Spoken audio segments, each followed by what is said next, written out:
You like horror movies and Halloween masks? Consider supporting us by liking our videos, comment, and subscribing. The littlest effort will help us out. Now enjoy the video, boils, ghouls, and the non-boonary.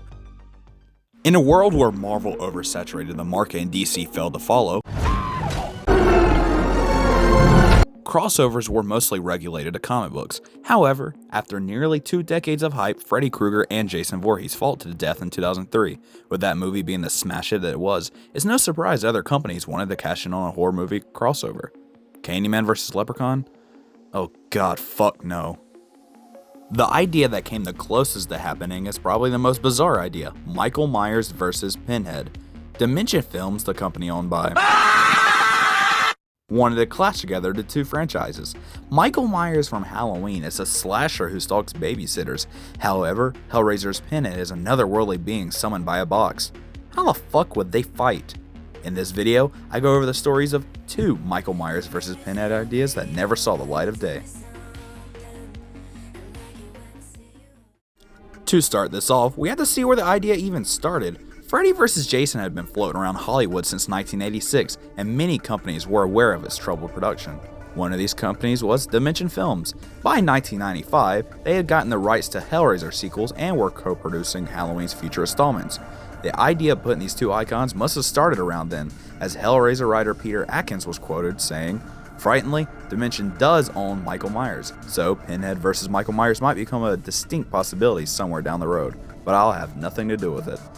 Despite saying this, yet he was also amused by the idea, comparing it to the Universal crossovers of the Golden Age. During the promotion of Hellraiser Bloodline, even Pinhead's actor Doug Bradley had mentioned that the idea was a no-brainer considering they shared the same company. The craziest part of this is that both Michael Myers and Pinhead appeared on behalf of Dimension Films at some home video expo around this time. This might be the most hard evidence that these two monsters almost battled. In terms of an actual attempt, the first pitch came from genre fan Dave Parker in 1998. After failing to pitch Freddy vs. Jason the New Line, he predicted the eventual movie's success would lead to more companies putting their icons together, so he went to Dimension. He knew that they owned both Pinhead and Michael, so he wrote a treatment and even made a Fox trailer to help sell his idea. Parker's idea, titled Halloween, went a little like this. In 1963, a young Michael Myers is out trick-or-treating on Halloween. Instead of candy, he receives a mysterious puzzle box. After opening up, a demon named Sam Hain, which should be Samhain, pops up. He possesses the young boy, making him the immortal slasher we all know. Decades later, a group led by Hellraiser 1 and 2 star Kirsty Cotton arrives in Haddonfield to destroy the box forever. This leads to it being opened, which calls out to Samhain, who is Michael Myers of course. Pinhead and his gang arrives to not only take Kirsty's soul, but to capture the evil inside Michael's body. Personally, this idea isn't even that half bad. Messing with Michael's origin is probably the story's biggest fault, but it allows Michael Myers to have any interest in fighting the Cenobites. Kirsty being the main character would be a welcome return for Hellraiser fans. However, Dave Parker's pitch in 1998 to a random Dimension executive basically went like, No.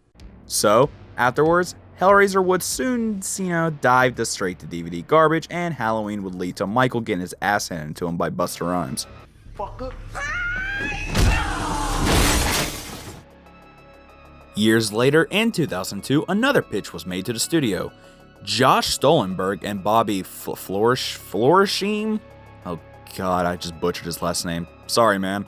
This writing team would later be known for Piranha 3D and the last 3 Saw movies, so they seem to have had a decent chance to finally sell this idea. Their pitch was not directed to some random producer, but this time to Mustafa Akkad. Akkad, who had produced every Halloween movie from the original into Resurrection, was probably the one man who could get Michael vs. Pinhead made. Titled Halloween in Hell, Michael vs. Pinhead, it went a little like this. Opening up in Chicago, we see a support group with the likes of Halloween's Jamie Lloyd and the returning Kirsty. The craziest part that other survivors were there too. No, I don't mean Hellraiser or Halloween, I mean people from Phantasm, Critters, and even fucking Leprechaun. Jamie explains her cursed bloodline, describing how no matter what she does, Michael keeps chasing her. Too bad he goes after her literally as the meeting ends. Kirsty tries to save Jamie by holding the box up to Michael, striking his knife. This hit not only fatally wounds her, but it summons Pinhead. As Kirsty dies, she brags to Pinhead that, "You never got me." This angers him, and he vows vengeance to her killer.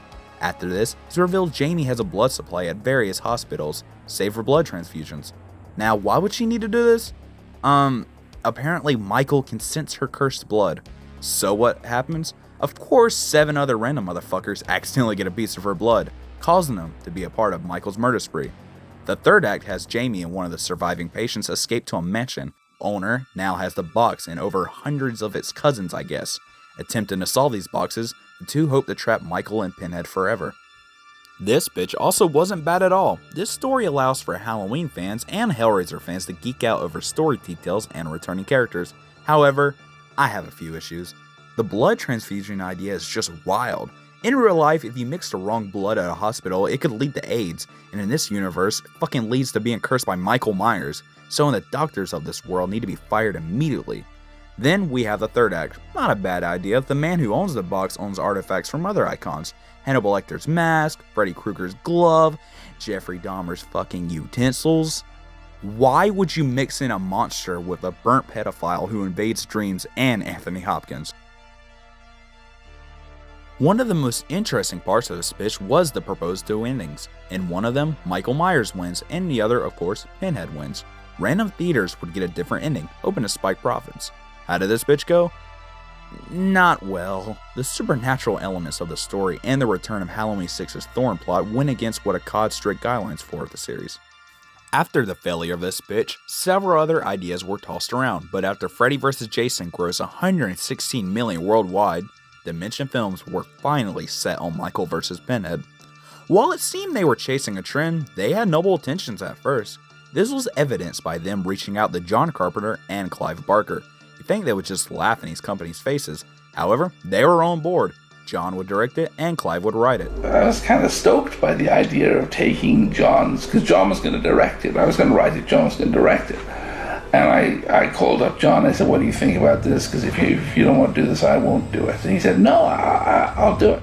This would mean that these fantastic creators would return to their respective series.